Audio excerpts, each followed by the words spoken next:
आइए सुनते हैं निर्जला एकादशी की कथा।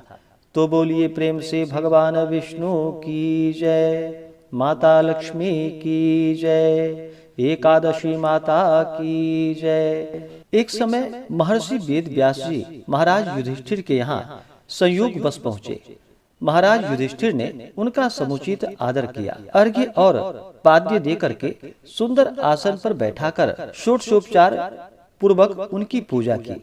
जब महर्षि सब प्रकार से निश्चिंत होकर बैठ गए, तब भीमसेन ने हाथ जोड़कर उनसे कहा कि हे भगवान, मैं बड़ी आपत्ति में पड़ा हुआ हूँ, दया करके आप मुझको इस आपत्ति से बचाइए। भीमसेन के ऐसे वचन को सुनकर महर्षि व्यास ने हंसते हुए पूछा, क्या बात है भीम, निसंकोच कहो।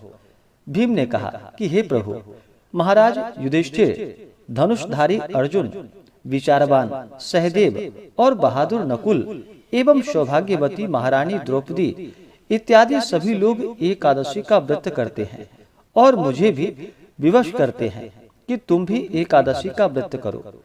महाराज, आप तो जानते हैं कि भीमसेन का जीवन अन्न पर ही आश्रित है। एक दिन भोजन न करने की बात तो अत्यंत दुष्कर है, एक क्षण भी बिना खाए नहीं रह सकता। तब आप ही बताइए कि किस प्रकार यह मेरा धर्म संकट दूर हो।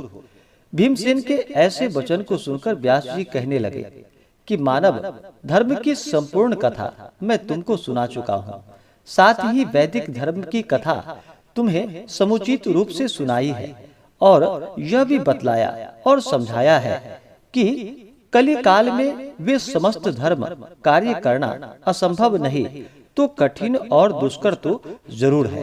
अस्तु, मानव जीवन के कल्याण के निमित्त मास मास की कृष्ण पक्ष एवं शुक्ल पक्ष की एकादशियों का व्रत अवश्य ही करना चाहिए। बिना इस व्रतों को धारण किए प्राणी मात्र का कल्याण नहीं होता। महर्षि व्यास के ऐसे वचन को सुनकर भीमसेन अपनी धर्म भीरुता के कारण बेत के समान कांपने लगे और अत्यंत ही भयभीत होकर बोले कि प्रभु, यह तो ठीक है, परंतु व्रत का रखना और भूखा रहना तो मुझे मृत्यु से बढ़कर है, सो भी हर महीने में 2 बार। हे भगवान, अब आप कोई ऐसा व्रत बतलाइए जिसमें ज्यों त्यों कर एक दिन भूखा रहकर ही मैं पापों से मुक्त हो जाऊं। भीमसेन के ऐसे वचन को सुनकर महर्षि वेद व्यास जी ने कहा कि अच्छी बात है, मैं तुम्हें व्रत बतलाता हूँ, उसको करो। इस एक ही व्रत का पुण्य फल मास मास की समस्त एकादशियों से बढ़कर होगा। महर्षि के ऐसे वचन को सुनकर भीमसेन प्रसन्न हो गए और हाथ जोड़कर कहा कि प्रभु, कहिए और शीघ्र बतलाइए, वह कौन सा व्रत है। महर्षि ने कहा कि वह व्रत ज्येष्ठ माह के शुक्ल पक्ष की निर्जला एकादशी का है। तुम श्रद्धा भक्ति सहित दशमी को सोते समय भगवान को प्रणाम कर उनकी मानसिक पूजा करो और हाथ जोड़कर अपने मन में इस प्रकार संकल्प करो कि प्रभु, कल मैं ज्येष्ठ माह के शुक्ल पक्ष की निर्जला एकादशी का व्रत करूंगा। मुझे शक्ति दो कि मैं अपने व्रत को पूर्ण कर सकूं। इस प्रकार प्रार्थना कर सो जाओ। दूसरे दिन निर्जला एकादशी का दिन होगा। बिना खाए पिए निराहार और निर्जल रहो, यहाँ तक कि आचमन इत्यादि में भी जल ग्रहण न करो। इस व्रत के प्रभाव से स्त्री हो अथवा पुरुष, सभी के मंदराचल जैसे भीषण और महान पाप भी अवश्य ही नष्ट हो जाते हैं। इस व्रत में गोदान का बड़ा महत्व है, अर्थात गोदान अवश्य ही करना चाहिए। यदि कोई गोदान देने की सामर्थ्य न रखता हो तो उसे तांबा, पीतल या मिट्टी का पानी भरा हुआ घड़ा, उसमें थोड़ा सोना छोड़कर और उसे नवीन वस्त्र में लपेटकर ब्राह्मणों को श्रद्धा और भक्ति पूर्वक दान करना चाहिए। इस प्रकार जल दान देने एवं स्वयं व्रत समाप्ति तक जल न ग्रहण करने वाले प्राणियों को एक एक क्षण में कोटि कोटि गोदान देने का फल प्राप्त होता है। उस दिन यह कार्य अर्थात यज्ञ, दान एवं जपादि कार्य करने वाले को अक्षय फल की प्राप्ति होती है। श्री कृष्ण जी ने स्वयं कहा है, अतः फिर दूसरा पुण्य कार्य करने की आवश्यकता ही क्या है। विष्णु लोक की प्राप्ति इसी निर्जला व्रत के ही द्वारा हो सकती है।